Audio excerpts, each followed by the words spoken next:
സീതാദേവിയെ തിരഞ്ഞു നടക്കുന്ന ഹനുമാൻ സ്വാമി അവസാനം ലങ്കാലക്ഷ്മിയുടെ വാക്കുകൾ ഓർത്തിട്ട് ദേവിയെ അശോകവനികയിൽ തിരയാൻ വേണ്ടിയിട്ട് പോയി.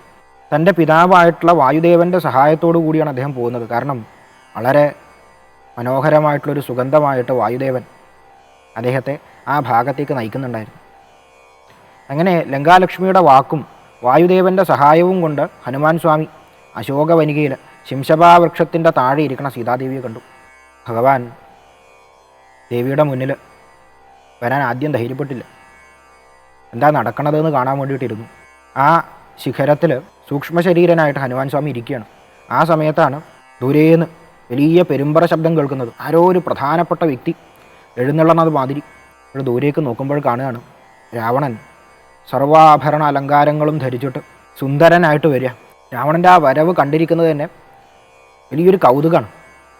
കാരണം കൂടെ നാനാവിധത്തിലുള്ള സ്ത്രീജനങ്ങളുണ്ട്. വലിയ വാദ്യഘോഷത്തോടു കൂടിയാണ് വരുന്നത്.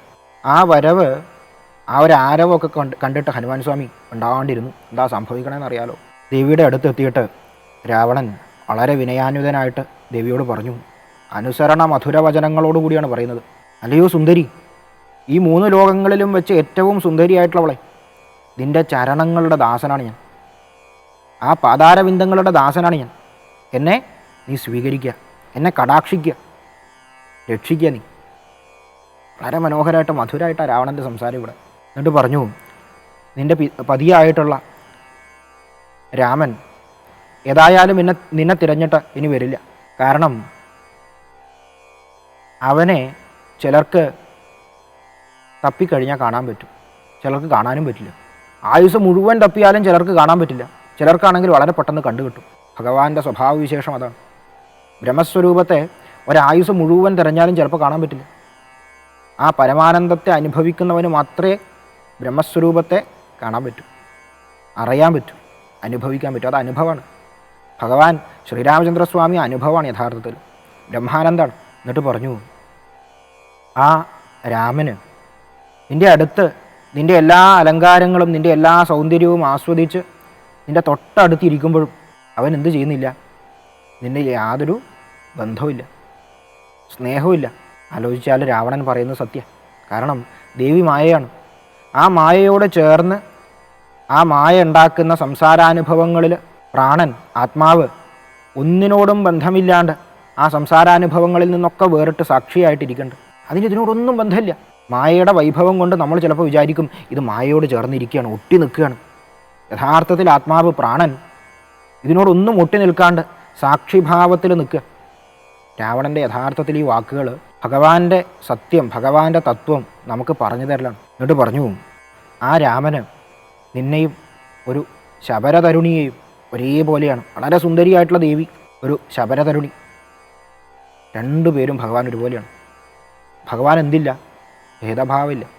നമ്മൾ മനുഷ്യർക്കാണ് ഭേദഭാവം, നല്ലത് മോശം, ധർമ്മം അധർമ്മം, സത്യം അസത്യം. ആ ബ്രഹ്മാനന്ദത്തിന് അങ്ങനെയുള്ള വ്യത്യാസങ്ങളൊന്നുമില്ല. എല്ലാവരെയും ഒരുപോലെയാണ്. എല്ലാം അതിൻ്റെ തന്നെ അംശമാണ്, എല്ലാം അതിൻ്റെ അംശമാണ്. അങ്ങനെയുള്ള ബ്രഹ്മാനന്ദത്തിന്, ബ്രഹ്മത്തിന് യാതൊന്നിനെയും വേർതിരിച്ച് കാണാനാവില്ല. ഒക്കെ അത് തന്നെയാണ്, ഒക്കെ അതോ. സർവം നോക്കിക്കഴിഞ്ഞാൽ ശ്രീരാമനാണ്. പ്രപഞ്ചം മുഴുവൻ നോക്കിയാൽ അതൊക്കെ ശ്രീരാമനാണ്. ചരിക്കുന്നതും ചരിക്കാത്തതും എല്ലാം. അങ്ങനെയുള്ള രാമൻ എങ്ങനെയാണ് വേർതിരിച്ച് കാണാനാവുക? എന്നിട്ട് പറഞ്ഞു, നിഷ്കിഞ്ചനപ്രിയനാണ്. ധനം ഒരുപാടുണ്ടെന്ന് വെച്ചിട്ട് ഭഗവാന്റെ പ്രീതി പിടിച്ചു പറ്റാനാവില്ല. അങ്ങനെ ഭഗവാനെ അപമാനിക്കുകയാണ് എന്നുള്ള വാക്കുകളിലൂടെ, ഭഗവാനെ അപമാനിക്കുകയാണ് എന്നുള്ള വ്യാജേന ആ ഭഗവത് തത്വം നമുക്ക് പറഞ്ഞു തരികയാണ് രാവണൻ. അവസാനം ദേവി ഒരു പുൽക്കൊടി നുള്ളിയിട്ടിട്ട് രാവണനോട് പറഞ്ഞു, ആ ശ്രീരാമചന്ദ്രസ്വാമിയെയും ലക്ഷ്മണനെയും ഭയന്നിട്ട് എപ്രകാരമാണോ ശ്വാനം യാഗശാലയിൽ വന്നിട്ട് ഹവിസ് മോഷ്ടിച്ചു കൊണ്ടുപോകുന്നത്, അതേമാതിരി എന്നെ കൊണ്ടുപോയവനാണ് നീ. രാമൻ മനുഷ്യനാണെന്ന് നീ തെറ്റിദ്ധരിക്കുന്നുണ്ടെങ്കിൽ നിൻ്റെ നാശത്തിനുള്ള സമയമെടുത്തു. നിന്നെ ഇവിടെ വന്ന് വധിച്ച് ഭഗവാൻ എന്നെ കൊണ്ടുപോകും. അത് കേട്ടപ്പോൾ രാവണന് കലി അടക്കാനായില്ല. എന്നിട്ട് പറഞ്ഞു, രാക്ഷസിമാരോട് പറഞ്ഞു, 1 മാസം സമയം തരാം. ആ 1 മാസം സമയം കൊണ്ട് ഇവളെ പറഞ്ഞ് വശത്താക്കുക. ആ സമയം കഴിഞ്ഞാൽ ഇവളെ ഞാൻ ഭക്ഷിക്കും. അവസാനം ദേവി ഈ ദുഃഖത്തിൽ അവിടെ ഇരിക്കുന്ന കാഴ്ചയാണ് നമ്മൾ കാണുക. ഇതൊക്കെ കണ്ടുകൊണ്ട് ഹനുമാൻ സ്വാമി സാക്ഷിയായിട്ട് അവിടെ നിൽക്കുന്നുണ്ട്.